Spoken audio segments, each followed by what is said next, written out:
നമസ്കാരം. നമ്മളിവിടെ കിടന്ന് ഈ മാപ്രകളാകട്ടെ, മാധ്യമപ്രവർത്തകർ, ഈ മാപ്ര എന്ന് പറയുമ്പോൾ ദയവായി നിങ്ങൾ എന്നോട് വഴക്കുണ്ടാക്കുക. മീഡിയ വർക്കേഴ്സ്, മാധ്യമപ്രവർത്തകർ അല്ലെ മീഡിയ ആക്ടിവിസ്റ്റ്, അങ്ങനെ പറഞ്ഞാൽ കുഴപ്പമില്ല. നമുക്ക് എം എ എന്ന് പറയാം.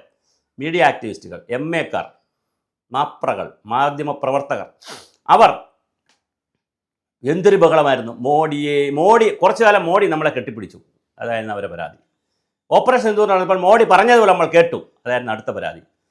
അവസാനം അവിടെ ഇരുന്നു കൊണ്ട് മോഡി നമുക്ക് F-35 പിന്നെ യുദ്ധോപകരണം തരാമെന്ന് പറയുമ്പോൾ നമുക്ക് അതിൻ്റെ ആവശ്യമില്ല എന്ന് പറഞ്ഞ് നമ്മൾ വരട്ടി. നമുക്ക് ഇത് 25% തീരുവോട് ഏർപ്പെടുത്തിയപ്പോൾ നമ്മൾ പോടേന്ന് പറഞ്ഞിട്ട് നമ്മൾ ചൈനയുടെ പിറകിൽ പോയി. അത് കഴിഞ്ഞ് നമ്മൾ റഷ്യയുടെ പിറകിൽ പോയി. നമുക്ക് നമ്മുടേതായ നയവും ചട്ടവും പരിപാടികളുണ്ട്.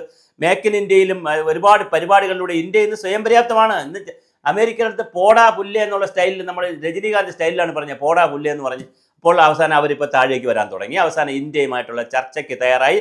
മോദി വീണ്ടും അമേരിക്കയിലേക്ക് പോകാൻ പോകുന്നു. നമ്മൾ ഒരിക്കലും സറണ്ടർ ചെയ്തുകൊണ്ടല്ല പോകുന്നത്. മോഡി പോയി ചർച്ചയ്ക്ക് വേണ്ടി പോവുകയാണ്. അതേ മോഡി തന്നെ റഷ്യയിലുമായി ചർച്ച ചെയ്തു. അതേ മോഡി തന്നെ ചൈനീസ് പ്രസിഡന്റും പ്രധാനമന്ത്രിയുമായി ചർച്ച ചെയ്യുന്നു. ചൈനയിൽ നിന്ന് എണ്ണ വാങ്ങരുതെന്ന് അമേരിക്ക പറഞ്ഞെങ്കിൽ പോടാ ഞങ്ങൾ മേടിക്കും, എന്താ ചെയ്യാനുള്ളത് ചെയ്തോ എന്നുള്ള നിലയിലായി. അതുപോലെ ഓരോ കാര്യങ്ങളായി എടുത്തെടുത്തുകൊണ്ട് ഇന്ത്യ എന്ന് പറയുന്ന ആ വ്യക്തിത്വമുണ്ടല്ലോ, ആ ദേശീയതയുണ്ടല്ലോ, ഇന്ത്യ എന്ന് പറഞ്ഞ രാജ്യമുണ്ടല്ലോ, ലോകത്തിന് വലിയ ശക്തിയായി നിൽക്കുകയാണ്. ലോകത്തിൻ്റെ പ്രതീക്ഷയായി ഇന്ത്യ എന്ന് മാറിക്കഴിഞ്ഞു. അമേരിക്കയെ ഞങ്ങൾ മൈൻഡ് ചെയ്യില്ല, നമ്മൾ ഒരു രാജ്യത്തെ മൈൻഡ് ചെയ്യാൻ ഉദ്ദേശിക്കുന്നില്ല. ഞങ്ങൾക്ക് ഞങ്ങളുടെ നിലപാടുകൾ, ഞങ്ങളുടെ നടപടികൾ, ഓപ്പറേഷൻ സിന്ദൂറിൽ അഭിപ്രായം പറയാമെന്ന അമേരിക്കയെ 24 മണിക്കൂറിനകമാണ് നമ്മൾ പറഞ്ഞത് പറ്റത്തില്ല, നിങ്ങളെ പണി നോക്കൂ, ഞങ്ങൾക്ക് ഞങ്ങളെ പണി അറിയാമെന്ന്. അവസാനം അത് ചീറ്റിപ്പോയപ്പോൾ നമുക്ക് അയാൾക്ക് നോബൽ സമ്മാനം കിട്ടണമെന്ന് പറഞ്ഞ് പ്രാഞ്ചിയേട്ട പണിയൊക്കെ ചെയ്തെങ്കിലും ട്രംപ് ചീറ്റിപ്പോയി. അത് അങ്ങനെ തന്നെ പോയി. അതിനുശേഷമാണ് ഇപ്പോൾ സോവിയറ്റ് റഷ്യയിലും ചൈനയിലുമായി നമ്മൾ ബന്ധം വയ്ക്കുമ്പോൾ മാത്രമല്ല, ചൈനയിലേക്കുള്ള ഒരുപാട് നിരോധനം ഇന്ത്യ മാറ്റി, ഇന്ത്യയിലേക്കുള്ള നിരോധനം ചൈന മാറ്റി, പലതും കയറ്റി അയക്കാൻ തുടങ്ങുന്നു, വിമാന സർവീസ് വീണ്ടും തുടങ്ങുന്നു.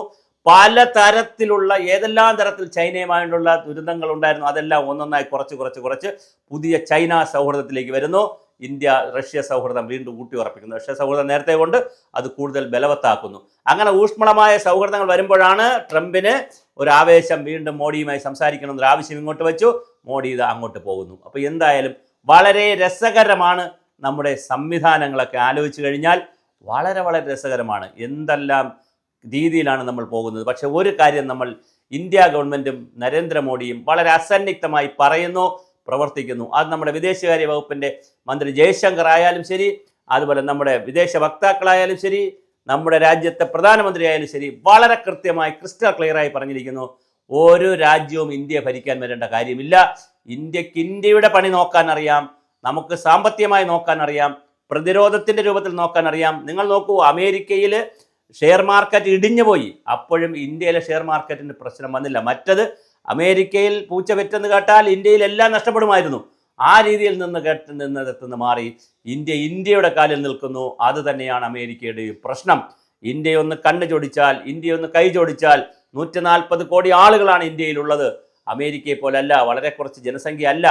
ആ 140 കോടികളുടെ ഒരു തീരുമാനമെടുപ്പിക്കാൻ കഴിഞ്ഞാൽ, ഇവിടെ നമ്മൾ വോക്കൽ ഫോർ ലോക്കൽ എന്നൊക്കെ പറഞ്ഞ പുതിയ കാഴ്ചപ്പാടുകൾ സമൂഹത്തിൽ വയ്ക്കുന്നുണ്ട്. അതെല്ലാം കൂടെ വന്നാൽ എന്താണ് ഈ ട്രംപിന് ചെയ്യാനുണ്ടാവുക? എന്തായാലും നമ്മൾ ട്രംപിനെയും കുറ്റം പറയുന്നില്ല. മോഡി പോയി വരട്ടെ, ചർച്ചകൾ നടക്കട്ടെ. ആഗോളതലത്തിലെ ഒന്നാമത്തെ ശക്തിയായി ഭാരതം ഉയരുവാനുള്ള, GDP-യിൽ 3ാം ശക്തിയായി മാറുമ്പോൾ, അമേരിക്കയും ചൈനയും കഴിഞ്ഞാൽ 3ാം ശക്തിയായി മാറുമ്പോൾ, നയതന്ത്ര തലത്തിൽ 1ാമത്തെ രാജ്യമായി മാറാനുള്ള ഇന്ത്യയുടെ സുവർണ അവസരമാണ്. അതുകൊണ്ട് ഇവിടെയുള്ള ഏതെങ്കിലും മാപ്രകളോ CPM-കാരോ കമ്മികളോ കൊങ്ങികളോ സുഡാപ്പികളോ ആര് പറയുന്നത് മൈൻഡ് ചെയ്യേണ്ട കാര്യമില്ല, മൈൻഡ് ചെയ്യുന്നുമില്ല. നമ്മളുടെ നയം തുടരുക. ലോകത്തിന് ഇന്ത്യയോട് പ്രതീക്ഷയുണ്ട്.